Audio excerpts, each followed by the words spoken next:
Canada has sent troops to countries neighboring Ukraine, imposed sanctions, and a travel ban on Russia in order to choke the country's economy from being able to fund the war in Ukraine. Some Montrealers have shown support for Ukraine and the sanctions by protesting outside the Russian consulate. Support for sanctions have also been shown on Concordia University's campus for decades, as many students have protested for boycotting Israel as a result of the country's occupation in Palestine. While sanctions will affect everyone in Russia, how will Montrealers also feel the impact? One of the first effects we will see is the impact on oil and commodity prices. So already we've seen the price of oil climbing up. We already are experiencing inflation. And so those rising prices contributes to inflationary pressures for Canadians. You know, this is a moment in which we have to decide whether we're really willing to bear costs to stand up for our principles. Let's look into sanctions specifically. This is a measure which intends to disrupt the economy of a country it's imposed upon in order to shift a government to change what it's doing. In this case, these sanctions are intended to hit Russian President Vladimir Putin and oligarchs within his inner circle as a means to end the invasion and the threat of a nuclear war. Canada isn't the only nation imposing sanctions on Russia, as many nations have also halted trade with Russia, from prohibiting the sale of their vodka to no longer exporting oil from the nation. There's a huge debate right now about the intensity of sanctions and about their targets. You don't want to go nuclear from the start, because you want to keep some margin to sort of fine-tune this and say, you know, to President Putin, you know, we're really unhappy with you, but we could be even unhappier, right? So this could get a lot worse. They are targeting oligarchs, who are sort of a backbone of this regime. If you target the kind of, not just the private fortunes of oligarchs, but the very basis of their fortune, right? So if you lock out Russia from a SWIFT system and make it very difficult for them to get payment for exports, and remember, Russia's economy is essentially a commodities economy, right? It's entirely reliant on exports of primary goods. You know, then potentially you create pressures. So are sanctions absolutely necessary? What people don't realize is that their wallet actually has a lot more power than they might think it does, in the sense that, you know, any self-respecting government is going to put the economy of their country first. And so by imposing sanctions, what we're doing is telling them that we disagree so strongly with their position that we're willing to affect their bottom line. Any direct military response, including imposing a no-fly zone, which would engage aircraft from the West, would be seen as a provocation and would escalate the conflict. Sanctions are a very different tool. They are part of an arsenal of what we might think of as coercion or coercive measures, but they don't involve the use of military force. Even more important than the sovereignty of Ukraine, obviously, is for a lot of people and a lot of diplomats and strategists, etc., is to avoid a nuclear war. Sanctions can be seen as warfare by another name, taking an economic toll on citizens that may experience detrimental effects. These effects were seen in Iraq after the United Nations Security Council imposed sanctions on the country in 1990 in response to Iraq's invasion of Kuwait, largely in force until 2003. Iraqis bear the weight of these sanctions as the country experienced high rates of malnutrition, lack of medical supplies, and disease due to the lack of access to clean drinking water. There wasn't even any paper for prescriptions. So we cut up cigarette packets and wrote on those. We felt the world had turned its back on us. The United Nations humanitarian coordinator in Baghdad resigned after a year stationed in the capital, citing that he didn't want to administer a program that satisfies the definition of genocide. 500,000 children that died during that period of time. because of the sanctions that were imposed on Iraq. I think we have to be very, very careful with sanctions. Yes, they are a tool, but we have to be sure that we're not using them, to kind of hurt a population that is already hurting.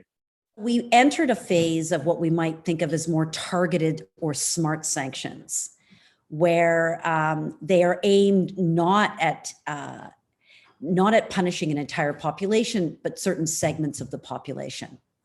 And those kinds of sanctions include asset freezes. So you freeze the assets of particular individuals, which we've read about, travel bans. So you create difficulty both for particular individuals in a regime, but also their family members to have visas, to study abroad. But there are still other forms of sanction that we see that are economic. The Biden administration will not apply sanctions to global investment bank Credit Suisse, a bank which has been supplying resources to autocrats, including Russian oligarchs.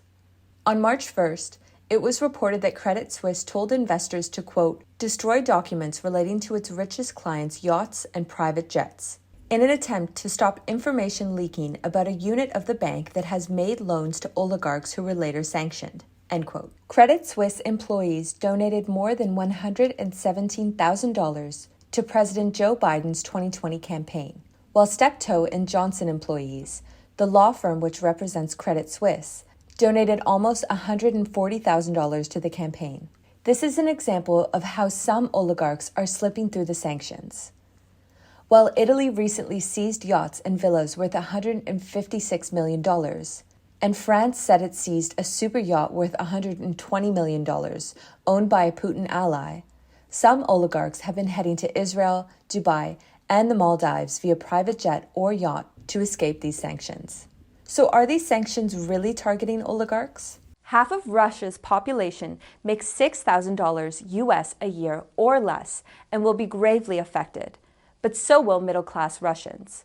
The Russian ruble has crashed, now worth 0.012 cents Canadian. As a result of what the Russian central bank has to do and what the Russian government has to do to dampen the effect of the sanctions, we're going to see and already have seen measures that affect ordinary Russians. So interest rates have now risen to 20% as a result of efforts to protect the ruble. There has been talk, loose talk, of denying visas to all Russians, including students. From where I sit, which is an institution of higher education, there has been significant pushback against that. Large chains, including McDonald's, Starbucks, Coke, and Pepsi, have announced that they will suspend all businesses in Russia. Alongside the economic hit is also the risk of ostracism, which is already taking place. Recently, a Russian Orthodox church in Calgary was vandalized, as well as a Russian community center in Vancouver. Russians in Vancouver shocked to find their community center in Kitsilano defaced Saturday morning. Members of the community center arrived at Arbutus and West 4th to find the door of the center splattered with blue and yellow paint, the colors of the Ukrainian flag. We are non-political. We have no ties with Russia. A lot of Russian Canadians that are in Canada, that came to Canada for a better life, that maybe, fled what's happening in Russia today, that are going to be affected in big ways by what is happening. And they're obviously not culprits in any of this. And I think that's something we have to remember. In the very real threat of war, you can't really blame somebody for having a whole slew of emotions. What I feel from the Canadian government, or at least from media, is we are kind of singling out Russians and Russia and Russians. They were designed to cripple the economy with the logic that if you create devastating conditions for a population, they're going to pressure their government. Local 514 reached out to Russian community members in Montreal to understand if they're feeling the weight of these sanctions or experiencing ostracism. However, no one was able to comment. Sanctions won't just affect Russians. Egypt relies on Russia and Ukraine for 85% of its wheat imports and 73% of sunflower oil imports. Egyptians consume 150 to 180 kilograms of bread per capita. This is more than double the global average. Flatbread, known as aish baladeh, is a popular staple of every meal among low-income families in the country. But access to this may dwindle as a result of sanctions imposed on Russia. Uzbekistan, Kyrgyzstan, and Tajikistan send great amount of migrant workers to Russia, who send earnings to their families back home. Canadian Dimensions reported that remittances account for 30% of Tajikistan's national GDP, 28% of Kyrgyzstan's GDP, and 11% of Uzbekistan's GDP. Following the fatal bombings of Gaza by Israel that lasted 14 days in May 2021, Montrealers took to the streets to protest bombings and the Israeli occupation in Palestine. Many within the pro-Palestinian movement have been pushing for boycott, divestment, and sanctions, also known as BDS, to be endorsed by Canadians and imposed against the Israeli government. Most BDS efforts are not through state-applying international policy, but on businesses and institutions. The campaigning itself aims to remove the social license for the Israeli state's occupation of Palestine. Sanctioning those responsible for apartheid is not always a national decision, but can be potentially upheld by a community here in Montreal. At Concordia University, students will be voting on a motion in the Concordia Student Union elections in the coming days. Students will be asked to vote upon whether they support the CSU to adopt a position against the practice of apartheid and to divest from any investments and withdraw any financial or vocal support from states or businesses that are involved in apartheid. However, much of the BDS movement is met with criticism, even the vocalization that this movement is anti-Semitic. The BDS movement doesn't target specifically Jewish people. It doesn't, target anybody based on their ethnicity or their religious background. It's really just a movement to let the government of Israel know that we don't agree with their actions. Literally overnight, we're seeing all kinds of sanctions being put on Russia, but none of those sanctions are being put on Israel. They haven't done nearly as much damage as in Ukraine as Israel has done in occupied Palestinian territories. Not to mention that Israel has been doing this for since the 40s. We could impose sanctions on Russia with such, in such a swift manner, then I'm sure we can impose sanctions and targeted sanctions on Israel. It's normalized, and we have to be very careful about this normalization that we allow at the end of the day to happen to Palestinians or to people that are not in Europe. So are sanctions the best anti-war response? First thing that we haven't seen from Canada, and this is before Russian troops entered Ukraine, was any form of trying to be the peace broker in this whole deal. But I think most Canadians want Canada to be a peace broker on the world stage. And I think that most Canadians want Canada to offer spaces of dialogue. The rebuttal to this argument is saying, well, Putin doesn't want dialogue. And maybe people will say this is naive. I think that the most naive thing is to think that that dialogue is superfluous when there's human lives in the balance. Do you think sanctions are a necessary form of protest? How can Canada not only support Ukraine, but take steps to support other countries experiencing genocide and occupation? Let us know in the comments below.